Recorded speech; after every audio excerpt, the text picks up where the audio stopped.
Hello, Luke. Welcome to Lesson 60. So today we have a big lesson in front of us. So get out your math notebook and get ready to write some notes because a lot of today's lesson will be dealing with some new terminology and some new formulas and that kind of thing. So let's go ahead and get started. We are looking at geometric solids, and in particular, we're looking at prisms and we're looking at cylinders. All right.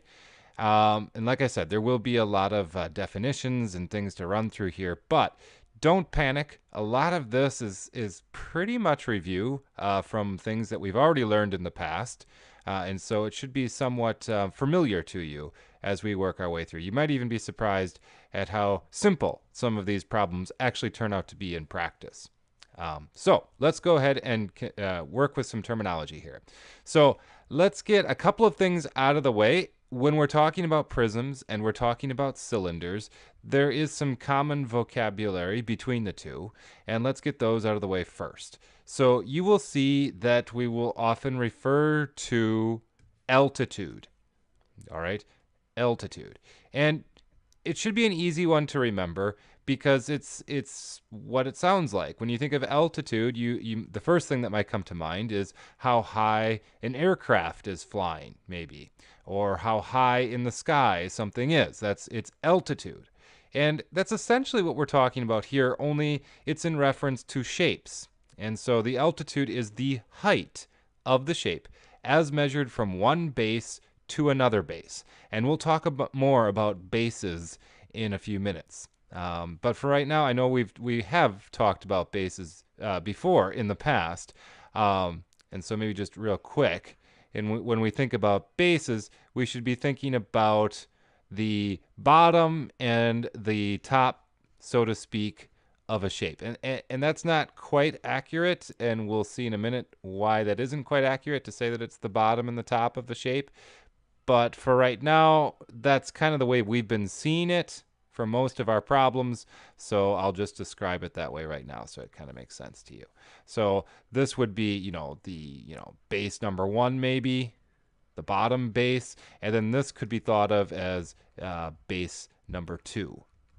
All right. Base number 2. Whoops, number 2. There we go. All right, so it has those two bases.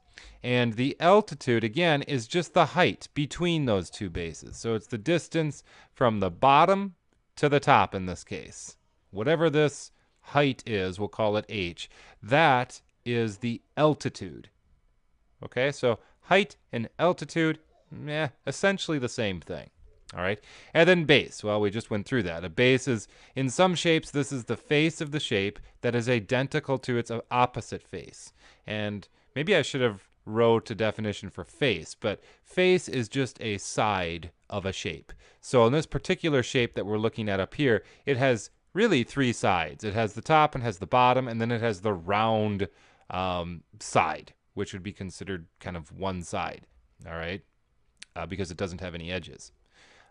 So again, this is made up of 3 faces, and the base is the 2 faces that are exactly the same and opposite each other. Okay? It can also refer to the base of a triangle, and that's really what we've been maybe using the most in the past, is when we have a triangle like this. We often think of, okay, well, where's the base? And we might call this side the base. Okay, and notice there's really only one base here, at least one that we give reference to. The rest of them we might just call sides, for example. Okay, but when we're talking a 3-dimensional object, we'll often refer to bases as kind of coming in pairs. There's a bottom base and there's a top base, at least for prisms and cylinders that we'll be referring to in a minute. Okay, so that's just a general review. Make sure you have these 2 vocabulary words written down in your notebook. So pause the video if you need to and write these down so that you can study them for homework and become very familiar with what the altitude is and what the base is. All right, so let's move on. So next, we're going to be talking about prisms. Okay, and let's just get the definition out of the way, and then we can kind of describe it a little bit more clearly. A prism is a geometric solid where two faces are identical and parallel polygons. These faces are called bases. The other sides of the shape are called lateral faces. All right, so that is the strict definition. That's what you want to write down in your notebook. But then you have to have kind of the intuitive understanding of what this means. Okay, so let's break it down. So a prism is a geometric solid. Well, that would indicate that it is three-dimensional. It's a solid, so it's 3D. Okay, and where two faces are identical and parallel polygons. So identical, that word, just means that they're exactly the same. And we've already talked about what faces are. They're a side of the three-dimensional object or solid. So if we look at this first solid here, we could say, okay, where are two faces that are identical? All right, well, if we look at maybe the top and the bottom of the shape, we could say those faces are indeed identical. They're the same rectangle on the top and on the bottom. And add to that, they are what's called parallel, which means that if I were, let me see if I can draw a line here across here. If I were to draw a line across the top, right in line with that edge of the top rectangle, and have that line go on forever and ever, and then if I were to do the same thing on the bottom, draw this line, and let me move that so it's right on my bottom rectangle. All right, and if I were to continue those lines forever in both directions, to the left and to the right, they would never get any closer together and they would never get any further away. Okay, that means that these two edges are parallel. Okay, and add to that, I could take a line and draw it, maybe try to get this right, something like this across the other edge of that top rectangle, that top face of this shape. And if I can get it right on that line, and then maybe draw another line, so maybe I'll just cut and paste here. If I, see if I can do this. Do something like this, and then pull him down. He's going to line up right on that bottom line. And now we've got these two lines that are also parallel. As they go off to infinity in both directions, they'll never get any closer together or further apart. Okay? That's the very definition of parallel lines. So we can see that the two edges here are parallel, top and bottom. These two blue edges are also parallel. I could also show that, you know, this side is also parallel with this side, and the front side is also parallel with the front side, okay? So what that means is that the top and bottom rectangles are in the same plane. That's one way to describe that. And essentially, it just means that they are exactly in the same position, okay? They are parallel, okay? They're just, one's higher and one's lower, but they're exactly at the same, how would I say it? The same tilt, you might say, okay? So they are identical in shape, and they are parallel. And finally, we've got all kinds of words here. Polygons. They are polygons. What is a polygon? Do you remember? A polygon is a simple closed shape made up of line segments. So it can't have curved lines. That's really the bottom line. And it has to connect. It has to eventually make its full way, you know, around the shape. Okay, that would be an example of a polygon. This would not be a polygon because it's not closed. It's made up of line segments, but it's not closed. So a polygon is just simply a closed shape made up of line segments. And indeed, this top face, this top rectangle, is made up of line segments as well as the bottom one. They're exactly the same. And so it falls, it satisfies all of these definitions up here. This shape, this three-dimensional rectangle, has two faces that are identical, they are parallel, and they are polygons. Therefore, this shape right here is a prism. That is a prism. Okay? So let's get a couple of other definitions out of the way. What are the lateral faces Okay, well, actually, before we get to that, we didn't quite finish this up here. These faces are called bases. So the two faces that are identical, parallel, and polygons, they are called faces. So maybe I'll just grab a color here. This top face right up here is the base. And we kind of talked about that a few minutes ago when we started the lesson. This is the face. Okay, this is the bottom face. This is the bottom base. Okay, right in here. Okay, so we have the two bases. In this case, they're top and bottom. All right. Well, what about all the other sides? What are all the other sides called? Well, all of these other sides, they are called lateral faces. That's our next definition here. Lateral faces. Okay, so this side is a lateral face. The front is a lateral face. This right side is a lateral face. Of course, the back is a lateral face, and I know I'm getting messy here, but essentially the whole way around, all of those sides are called lateral faces. And that's important because later on we'll talk about lateral area or lateral surface area. And so we need to understand what that word lateral means. It means all of the sides around the top and bottom base. Okay? Then we can talk about lateral edges. So what are lateral edges? Well, lateral edges are simply the edges of the lateral faces. That doesn't sound very informative, but that's really what they are. So it's just the edges. So if you think of this, maybe we'll just kind of pull out this front, if I can, kind of this front face right here, right? You can see that front. Hopefully your eyes aren't going cross-eyed yet with all of these scribbles. But you can see this front. That front has four sides.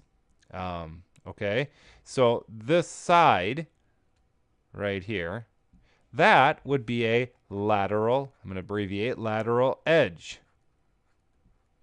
This side would also be a lateral edge. This side would also be a lateral edge. Okay, so the lateral edges are just the edges of the lateral faces. Very simple. Okay? And then, well, actually, before we talk about right prisms, let's first go to this next one because it's another nice example of a prism. And again, let's just walk through it here and make sure it satisfies all of the requirements for a prism. Okay, so first of all, it's a geometric solid. Yes, check. Yes, it is. It has two faces. Well, it's got many faces, so that part is good so far. But these two faces have to be identical and parallel and polygons. Okay, so do you see the two faces here that are all of those? And again, we would call those faces the bases. Do you see the two bases here in this shape? Hopefully you do. It's very similar to the last problem. And the two faces are, again, on the top and the bottom. So this would be one base right in here, the bottom of this three-dimensional solid. And then we have the top. This would be our other base. And notice they are exactly the same in size and shape. Okay, so they are the top and the bottom base for this particular shape. They are identical. We just said that. They're also parallel. Again, that kind of means they're not, they're in the same plane. They're not tilted differently. Okay, they're exactly straight on top of each other. Okay, they're not really pointing downward or upward. They're both flat in the same plane. And then finally, they're both polygons. They're both closed shapes made up of line segments. So check, check, and check. All right, so this is a prism. And we've just labeled the bases. Base number 1 and base 2. Okay? Excellent. Now let's take a look at this next shape here, because this is interesting. Look at this next shape and tell me, do you think it is a prism? What are your thoughts? Go through the checklist that we just did. Is it a prism? I'll give you a second here.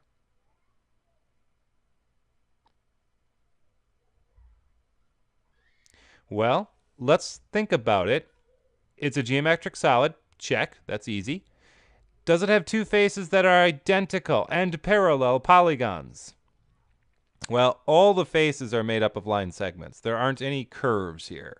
So certainly they're all polygons. That much is pretty clear. That's a clear check. Are they parallel? Well, can you find two faces that are parallel to each other? That might be a little bit more tricky. If you think about this side face right here, if you think of this as kind of a tent, kind of the angled side of the tent here, and if you compare that to its opposite side, which, if I kind of do that maybe in a different color, would be this side, right? Which you can't really see because it's on the other side, but it goes behind this, right? That's kind of the opposite side. Are they identical? Well, they kind of look like they would be. I mean, if it's a tent, if it's a perfect equilateral triangle, sure, it kind of looks like this side of the tent would be equal in size and shape to the other side of the tent. So sure, you might say that, okay, I've got two identical sides. Are they parallel, though?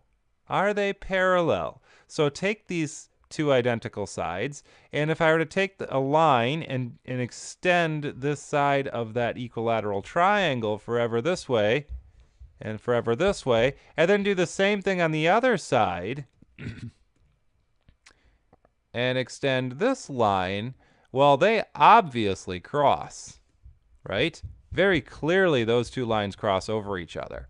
And that is not the definition of parallel lines. Parallel lines will never cross over each other. So that should pretty much blow it up. That should tell us that, okay, these two sides are identical, but they are not parallel. And they are polygons, but they are not parallel. So they could not be bases to a prism. So at this point, we're almost saying, okay, it's not a prism, because certainly those two lines don't, or those two sides don't make it a prism. But we have other sides that we could test. Okay, now we could look at the bottom, but the bottom wouldn't help us very much, even though we usually think of it, like I said earlier, we usually think of bases as being on the bottom. So you might think, oh, this is maybe our base, you know, this guy here, the bottom of our tent is the base of the tent. Okay, but that doesn't really work in this case either, because if that were the base, well, then if it's a prism, we would want to have a base up on top that's exactly the same size and shape and in the same plane. And that's not the case here. There really isn't an opposite side to the bottom. The sides come to a tip, a point, and there really isn't a top. So that doesn't work. That side won't make this into a prism. All right. So we're actually left with two sides that could possibly still work, and that is the front and the back. So if we look at the front is this triangle here, right? This is the front of our tent, right? This area in here. Okay. So if that's the front, what's the opposite side of that? Well, it would be the back, and the back is going to be, maybe we'll just do it a different color again. It's going to be this side, right? So we've got the back and the front, and we need to ask ourselves, are they equal in size and in shape? Well, in shape, certainly. They are the same in shape. They're both in an equilateral triangle. So that's a check. Are they both identical in size? Well, it's maybe a little bit ambiguous when we're looking at the picture, but they are. They are. It looks a little smaller on paper because we're trying to draw this in three dimensions, and things that are further away look smaller. So this back side of our tent looks smaller because it's further away than the front side. But I will tell you right now that they are actually the same size. And if I wanted to, when I created this figure, if I wanted to give you evidence of that so that you didn't have to assume it, I could have done something like this. I could have done some right angles, you know, in these corners. And if I would have put some right angles in these corners, that would indicate that these lines are 90 degrees, which would have to make this triangle the same size. Again, if I put these right angles, in all of my corners. Okay, so maybe let's just say I put those in the shape. Then we would have proof. We'd have evidence, because of the 90 degrees, that the back and the front triangles are the same size. Okay, so they are the same size, the same shape. Are they parallel to each other? Well, that's the other question. And again, to answer that, we have to look at our lines from each shape. So we have a line that's going like this. We have a line that's going like, that's going like this on the back side. Those two are parallel. We've got our bottom and our bottom. If I could draw straight, it would help. And then we have, those two are parallel. And then we have the other sides, and these two sides are also going to be parallel. So yes, all the sides are parallel, and I will tell you again that there isn't any tipping going on. So let's clean this up a little bit. There isn't any, for example, this side, maybe I'll do this so that we can, again, have evidence of it. This side is exactly the same length as this side, okay, which is exactly the same length as this back side, which you can't see. So if all three of those lines are exactly the same length, then however this front part of our tent is tipped, the back side will be tipped in the exact same way. So they are going to be parallel to each other. Okay? So the moral of the story here is that we do have two bases. We have a base here, and we have a base here. And this is a nice example of showing where the base is not the bottom of the shape, as it so often is in many of our other problems. Here, the base is actually the front and the back of the shape. So don't get caught up thinking that the base always has to be the bottom and the top, because it doesn't. It just depends on what point of view you're looking at your shape. I could certainly stand this shape up on end, and then the bases would be the top and the bottom. Just like I could take this rectangle, or this rectangular prism, and lay it on its side, and then we'd have bases that would be on the sides. Same thing with this hexagonal shape. We could do the same thing there. All right? So don't just look for top and bottom when you're trying to locate your bases. Okay. Last one right here. Do you see any bases on this one? Would it be a prism? And if you look at it for a second or two, it shouldn't take you too long to recognize that, yes, it is a rectangular prism, because this would be one base. It's basically a repeat of our first problem. It just looks slightly different because it's a little askew. It's a little out of square. And then we have this top. So that would be the bottom and the top again. Those would be our bases.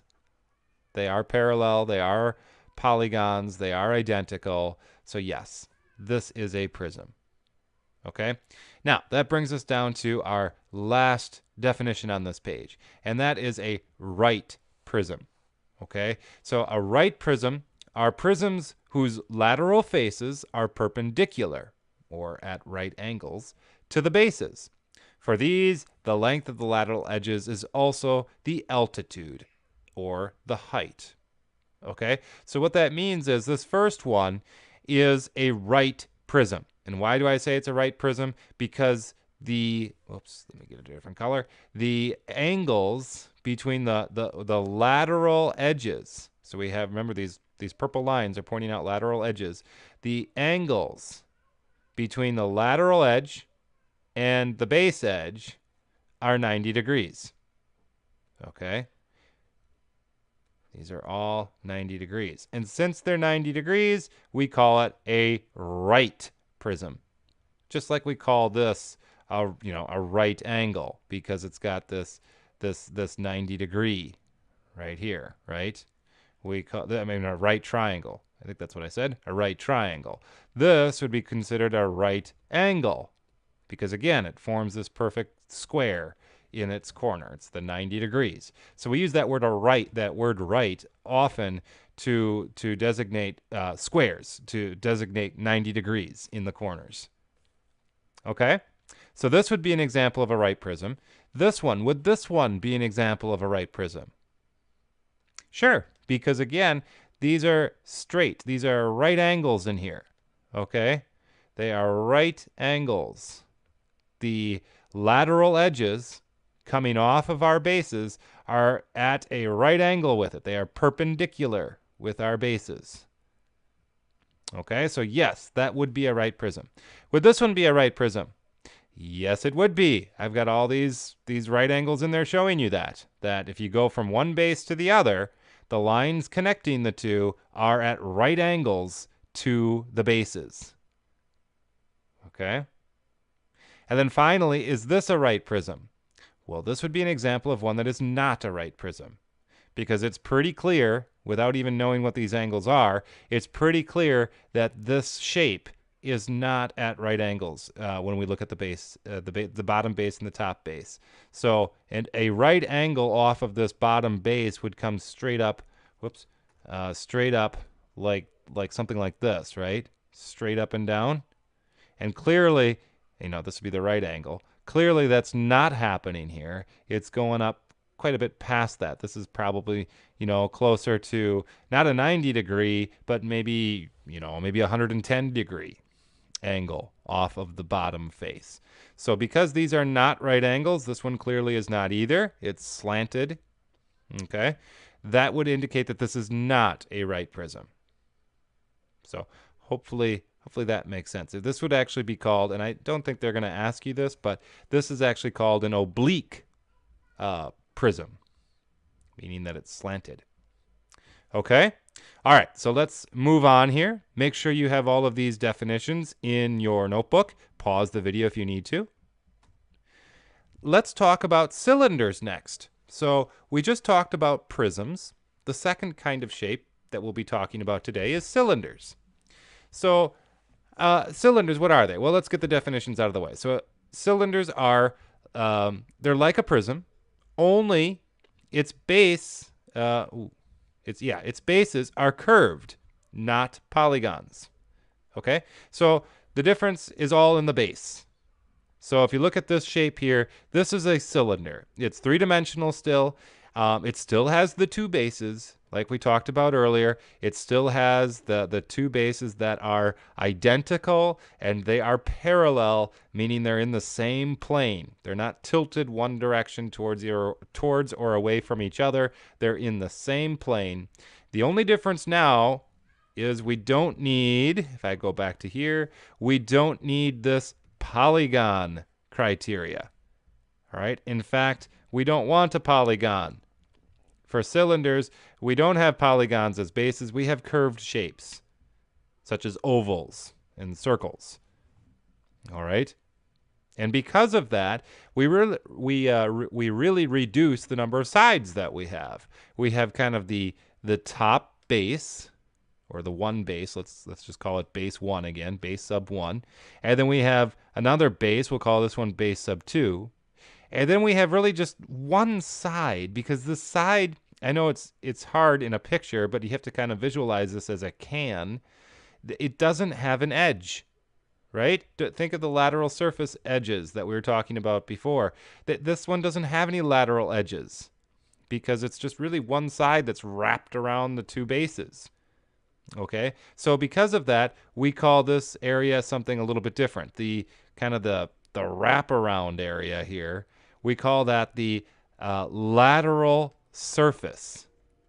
The lateral surface.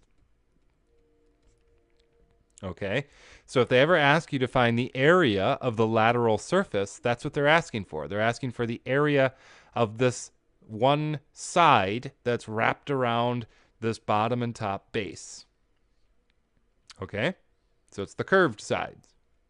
And then we have the axis. The axis is a line segment joining the center points of the two bases.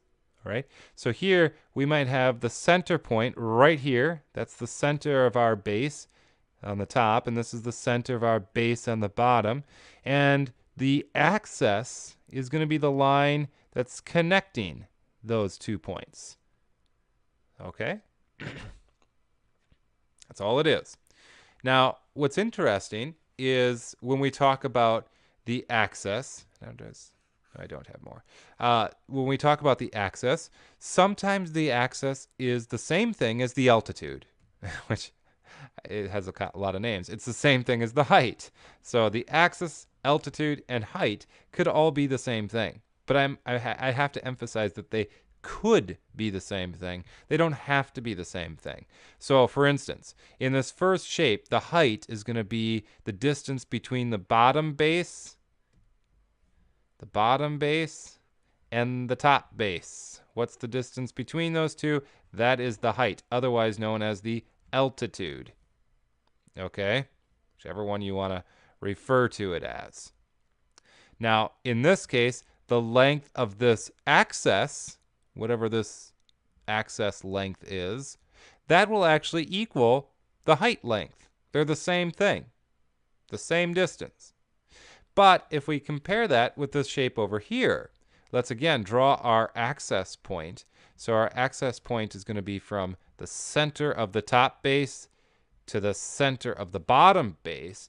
That's our axis point. What's our height? What's our altitude of this shape? Well, the altitude of this shape is going to be going from, the bottom, the height from the bottom straight up to the top of the shape. Okay? And do you see how this altitude, this altitude line does not equal the same thing as this axis? Because the axis is slanted, it's a little bit longer. It's going the same height, you could say. It's traveling the same height. You're at the same altitude. But because it's traveling at a slant, it has to be a little bit longer to get to the same altitude. All right? So in this case, the axis is not the same thing as the altitude. It's actually going to be a little bit longer than the altitude. Okay? Does that make sense? So here they let you know that from here to here is 15 meters. Well, that's the same as our axis here. So this axis is 15 meters. Here is the height. That's what this line is right here. So if you were to do some math on this, which you haven't learned yet, I think this height ends up being like 14.5 meters. All right, so you can see how it's just a little bit shorter than this axis measurement. Okay, very good. So that is the difference between cylinders and prisms. Really, the biggest difference is simply that prisms have polygons as bases and cylinders have circles or, ovals as bases. Okay, all right, so now let's talk about volume.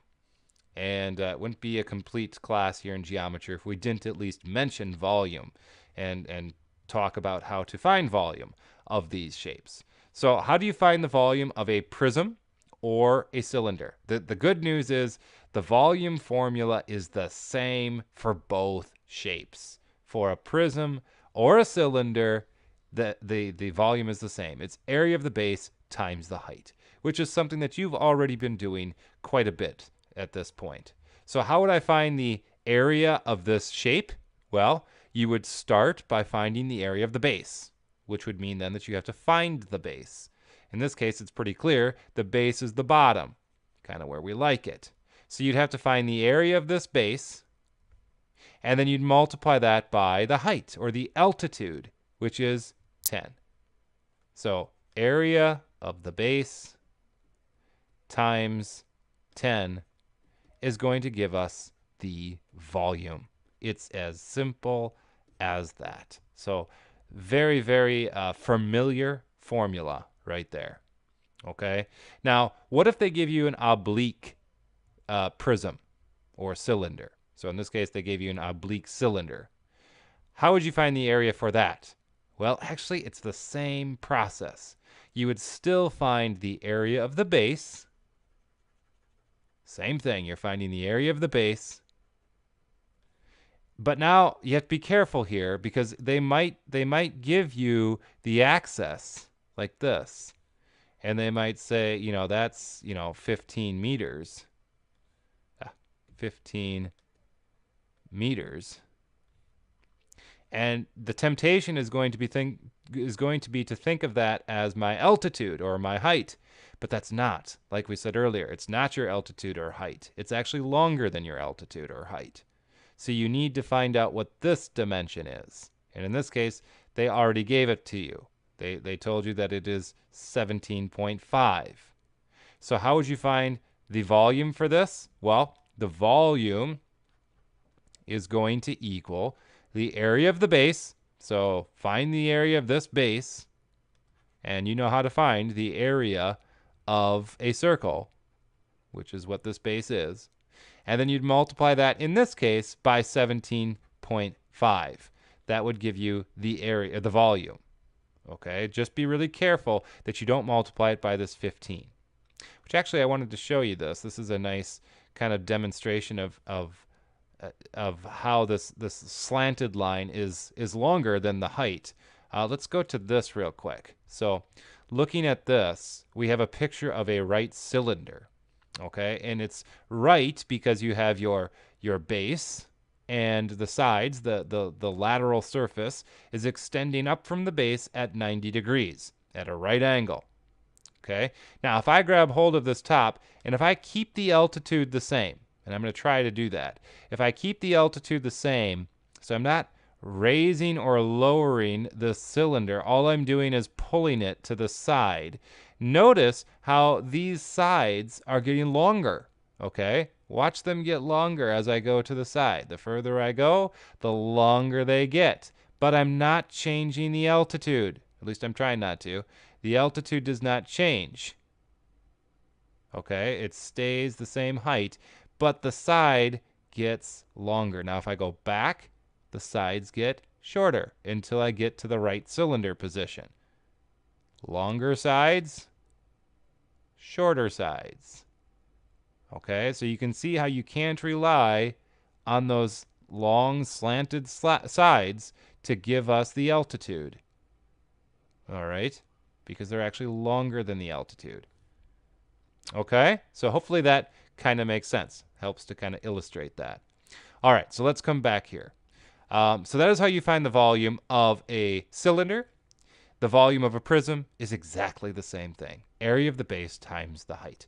And in fact, in your textbook, they will often be really nice to you and tell you what the area of the base is. They'll give you a really strange looking shape and they'll say, find the volume of this.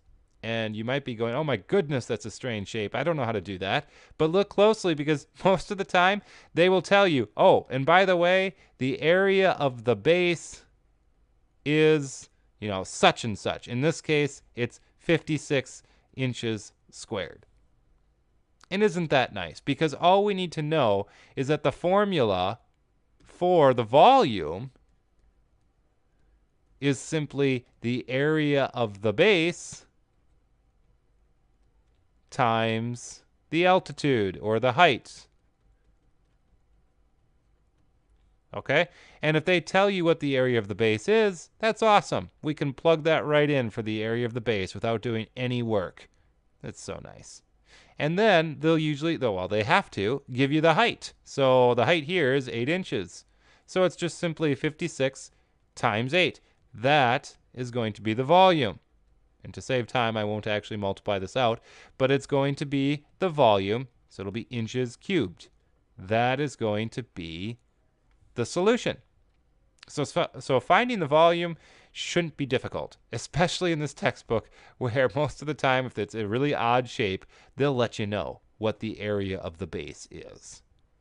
Okay, but sometimes you will have to figure it out, and it's usually like, when it's usually when the problem looks something like this, where they give you a circle for the base, or maybe they give you a rectangle or a square for the base, maybe even a triangle for the base. Those ones, they'll have you figure out the area for the base, but if it's something a little bit odd, like this one, then they will give you the area. Okay? Excellent. All right, one last thing we need to get through here, and that is lateral surface area. All right, so remember I told you earlier, don't lose track of what the word lateral means. Okay, it means the sides of the shape. the sides that travel around the bases. And they may be curving like a cylinder, or they may be polygonal, like a prism. All right. So let's take a look at some of these. So here we have a cylinder, okay? And what they want you to do is they want you to find the lateral surface area, which actually we've talked about before. So they're treating this as if it's a new subject, but really we've done these before. So this really should be a review for you.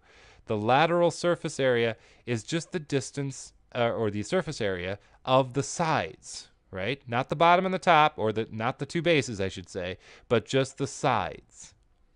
Okay? And they often asked you before to find the surface area of a shape. And when you found the surface area of the shape, remember we talked about that as being kind of the wrapping paper that you would need to wrap a shape. So the surface area of a shape would be the area of the top and the area of the bottom, plus the area of the lateral surface area. Okay? So if they ask you to find the entire surface area, you would need to find all three, the area of all three sides.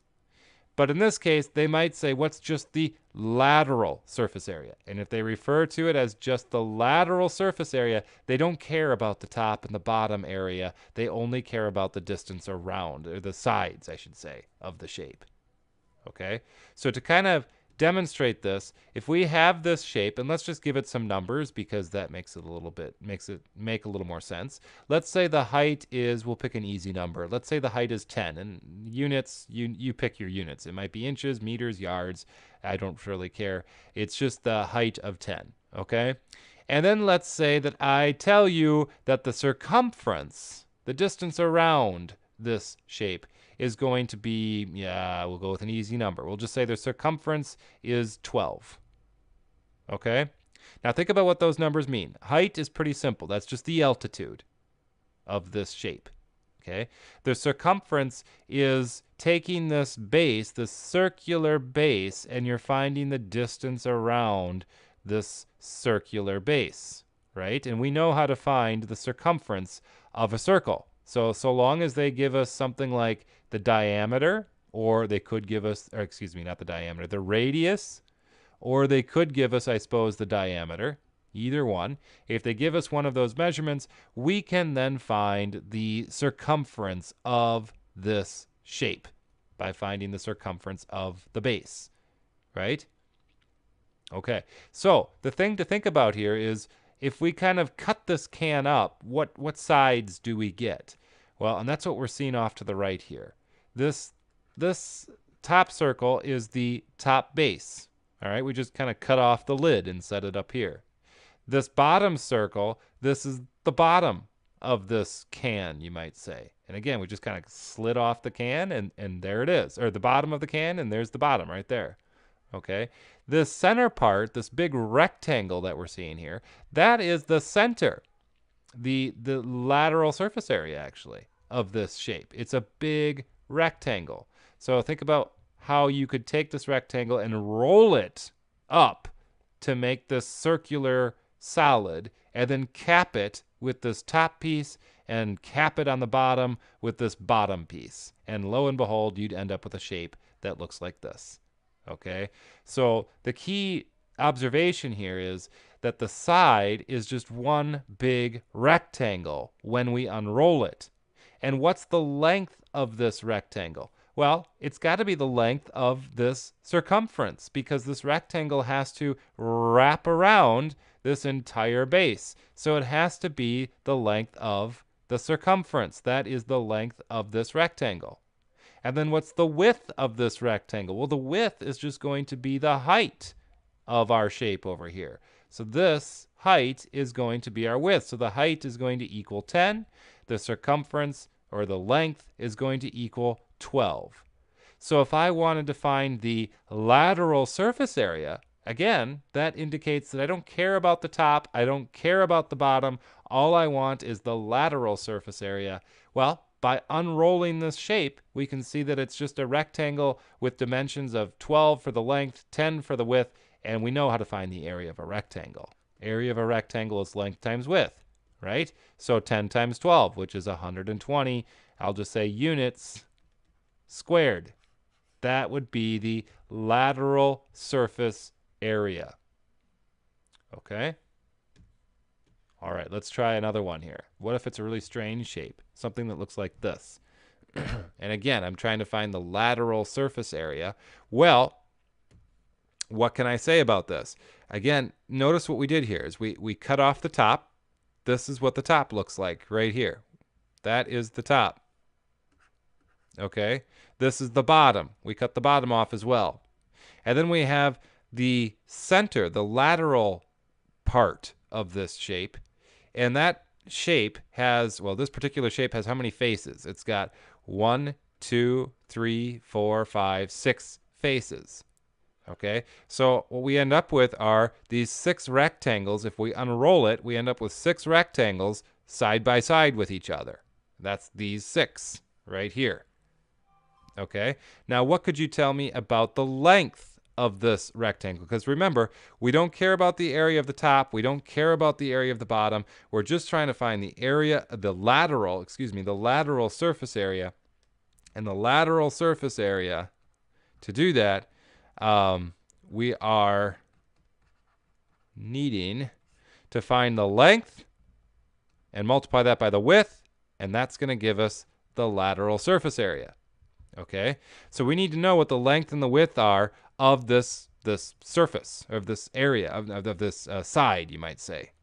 Okay, so looking at the shape, they've told us that this edge, this lateral edge here, is 2 inches. And in fact, all of them are the same. They all have a 2-inch edge at the bottom. So what does that mean? Well, that means that this is 2 inches from here to here. And then this is 2 inches again from there to there. And then 2 inches again here and here. All of these are going to be 2 inches wide, right? And there are 6 of them. So this grand total from here all the way over to here is going to be 2 times 6, which is 12. So this whole length is 12 inches. And again, see how that works. I mean, this top piece, we just said that all the edges are 2 inches. 2 inches, 2 inches, 2 inches, 2 inches, and 2 inches. And all we're doing is we're just taking this side and we're just moving it right down here. Just setting it right here. And then we're taking, this side, and this side is just flopping down right here, right, on this rectangle. And then we have this side right here, and this side is just flopping down.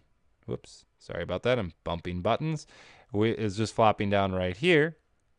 So each of these sides is just being shifted down onto this lower shape. Same thing over here. So you've got this side, which is just being flopped down right here. And then you've got this side, which is being flopped down right here. Right? And then you've got, of course, the top, which we're just peeling all the way off the top and setting that down over here. All right, so you can see where all of those sides came from. Their grand total is going to be 12.